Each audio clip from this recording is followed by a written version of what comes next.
এবং 4টে বিধায়ক আছেন, তো একটা তো করে দেখাতে পারতেন। তাহলে রাজ্য সরকারের উপরে নির্ভরশীলতা হতে হচ্ছে কেন?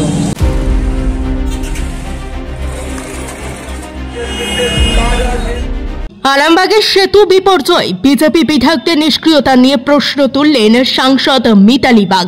আরামবাগের রামকৃষ্ণ সেতুর গার্ডওয়ালের একাংশ ভেঙে পড়ার পর থেকেই দুর্ভোগ চরমে উঠেছে। ভারী যানবাহন চলাচল বন্ধ করে দেওয়া হয়েছে এবং বিকল্প সেতুর দাবি জোরালো হয়েছে। এই পরিস্থিতিতে আরামবাগ লোকসভার সাংসদ মিতালি বাগ বিজেপির 4 জন বিধায়কের ভূমিকা নিয়ে প্রশ্ন তুলেছেন।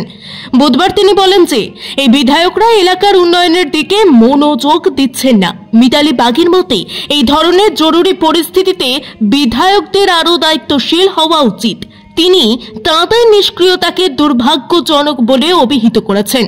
উল্লেখ্য, সেতু ভেঙে যাওয়ার পরপরই পুলিশি পাহারা বসানো হয় এবং পিডব্লিউডি টিম ঘটনাস্থলে এসে পরিস্থিতি খতিয়ে দেখেন, কিন্তু সাধারণ মানুষের ভোগান্তি এখনও অব্যাহত। এই অবস্থায় সাংসদের এই মন্তব্য রাজনৈতিক মহলে নতুন করে বিতর্কের জন্ম দিয়েছে। দেখুন, প্রশাসনের তরফ থেকে তো খুবই তৎপরতা রয়েছে। টিম একটা এসে পিডব্লিউডির একটা টিম এসেছে, বিষয়টা নিয়ে একদমই খুব ভাবনা চিন্তার মধ্যে রয়েছে এবং গভীরভাবে চিন্তাভাবনা চলছে কী করা যায়। নিজের যে অবস্থা, যে কোনো মুহূর্তে কিন্তু বড় ধরনের বিপদ ঘটে, তখন তো সরকারকে দায় নিতে হবে। আপনি একজন সাংসদ হিসেবে কতটুকু আপনার জানেন?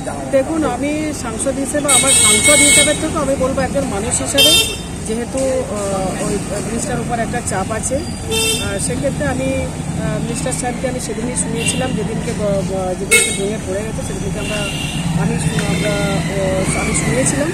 তো ওনারা একটা টিম পাঠিয়েছিলেন। আর একটা যে কথাটা বলছেন যে দায় নিতে হবে, দায়টা আমি বুঝতে পারছি আপনি কোন দিকে প্রশ্নটা করতে চাইছেন। আজকে যারা দায় এড়িয়ে নিতে চাইছে তারাও কিন্তু আজকে দায় এড়াতে পারে না। কারণ আমরা সবাই, আমরা জনপ্রতিনিধিরা বলুন, যাই বলুন, আমরা আলটিমেট তো মানুষের জন্যই কাজ করতে এসেছি। তো নিশ্চয়ই চিন্তাভাবনা চলছে। এখানে বিজেপি বিধায়ক বলছেন যে যদি রাজ্য সরকার ব্রিজ করতে না পারেন তাহলে কেন্দ্রকে বলুক এবং বিজ্ঞপ্তি প্রকাশ করুক রাজ্য সরকার, তাহলে আমরা ব্রিজ করব। আমি তো একটা কথা বলবো, মূর্খের মতো কথা বলেছেন। তো ওনারা তো জনপ্রতিনিধি হচ্ছে, জনগণের দ্বারা নির্বাচিত প্রতিনিধি, শপথ গ্রহণ করেছিলেন মানুষের সাথে থাকবো, মানুষের পাশে থাকবো, মানুষের কাজ করব। এবং 4টে বিধায়ক আছেন, তো একটা তো করে দেখাতে পারতেন। তাহলে রাজ্য সরকারের উপরে নির্ভরশীলতা হতে হচ্ছে কেন? এটা বিধানসভায় বলেছে রাজ্য সরকার। ওনারা অনেক কিছুই বলছেন। ওনাদের একটা কাজ হচ্ছে তৃণমূল কংগ্রেসের মাননীয় মুখ্যমন্ত্রী মমতা বন্দ্যোপাধ্যায়কে সারাদিন গালিগালাজ করা। তাছাড়া দ্বিতীয় কাজ আমি দেখতে পাই না। আমি বলবো আপনারা সাংবাদিক বন্ধুরা, আজকে যারা এখানে আছেন, 4টে বিধায়ক আছে, মুখ বাজিয়ে বলছে আমরা বিজেপির 4টে বিধায়ক এবং ডাবল ইঞ্জিন সরকারের বিধায়ক। ডাবল ইঞ্জিন কোট আনকোট বলছি, ডাবল ইঞ্জিন সরকারের বিধায়ক। তো ডাবল কাজ করা তো উচিত ছিল এতদিন। অন্যকে দোষারোপ করছেন কেন? ব্রিজের নিচে বর্জ্য ফেলা হচ্ছে আরামবাগ পৌরসভা, সেটা নিয়েও চিন্তাভাবনা চলছে। সেটা নিয়েও আমাদের চিন্তাভাবনা চলছে যে ওটা কি করা যায়। তোমার শরীর কেমন আছে? একটু ভালো আছে। ওই দিন কি হয়েছিল? দেখুন, ওই দিন কী হয়েছে একটা কথাই বলবো যে বাংলা ভাষার উপরে যে সন্ত্রাস, বাঙালিদের বাংলাদেশে তোফা, এসআইয়ের নাম করে ঘুরপথে এনআরসি, আজকে মানুষ বুঝে গেছে, সমগ্র ভারতবাসী বুঝে গেছে কি এসআইয়ের নাম করে কি করতে চাইছে। তো তার বিরুদ্ধে আমাদের একটা শান্তি শৃঙ্খলাভাবে আমাদের একটা প্রতিবাদ ছিল। সেই প্রতিবাদটা ওনারা কোথাও ভয় পেয়েছেন, কোথাও আতঙ্কে আছেন, যার জন্য মহিলাদের ছেড়ে কথা কইলেন না। বাংলা ভাষার বিদ্বেষ, ওনারা বাঙালি বিদ্বেষ। আরও সমগ্র ভারতবাসী আরেকবার দেখলো পুলিশি লাঠিচার্জের মাধ্যমে নারী বিদ্বেষ। পুলিশ এবং নির্বাচন কমিশন কেন্দ্রীয় সরকার এজেন্সি হিসেবে কাজ করছে, এটা তার প্রমাণ হলো। আব্বাস সিদ্দিকী বলছে এইসব নাটক, এইটা নাকি টাকা অলরেডি রাজ্য সরকার বরাদ্দ করে ফেলেছে, এখন ভোটের নিয়ে রাজনীতি চলছে। দেখুন, নাটক যারা বলছে তারা হয়তো বড় নাট্যকার, কীভাবে নাটক করতে হয় তারা এভাবে নাটক করে আগে হয়তো এসেছে, এই জন্য হয়তো বলছে। বাঙালি মানে খাদ্য রসিক, আর ভাত ছাড়া বাঙালির দিনটা যেন অসম্পূর্ণ। পাতে ভাত না থাকলে ব্যাপারটা ঠিক জমে না। আর সুস্বাদু ভাতের জন্য দরকার স্বাস্থ্যসম্মত সেরা ও বেস্ট কোয়ালিটির উন্নত মানের চাল।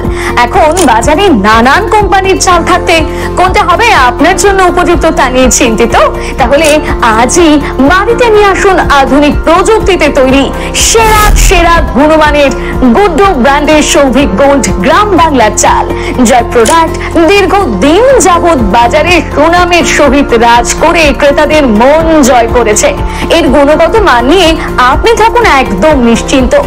স্বাদে গন্ধে অতুলনীয় মন মাতানো চাল মানেই গুড্ডুর সৌভিক গোল্ড চাল, যার অন্যত নয় যেন পরমান্ন।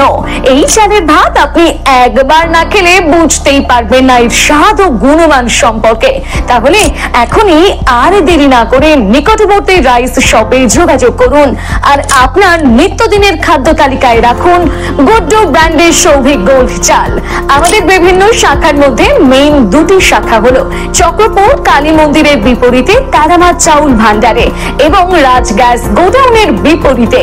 আমাদের প্রোডাক্ট দোকানে দোকানে গ্যারান্টি সহকারে পাইকারি করে থাকি। বিশেষ দ্রষ্টব্য, আমাদের গুড্ডু ব্র্যান্ড সৌভিক গোল্ডের স্পেশাল মিনিকেট, বাঁশকাঠি, হাস্কিং, মিনিকেট, স্বর্ণ মাসুরি ও মুড়ির চাল পাওয়া যায়।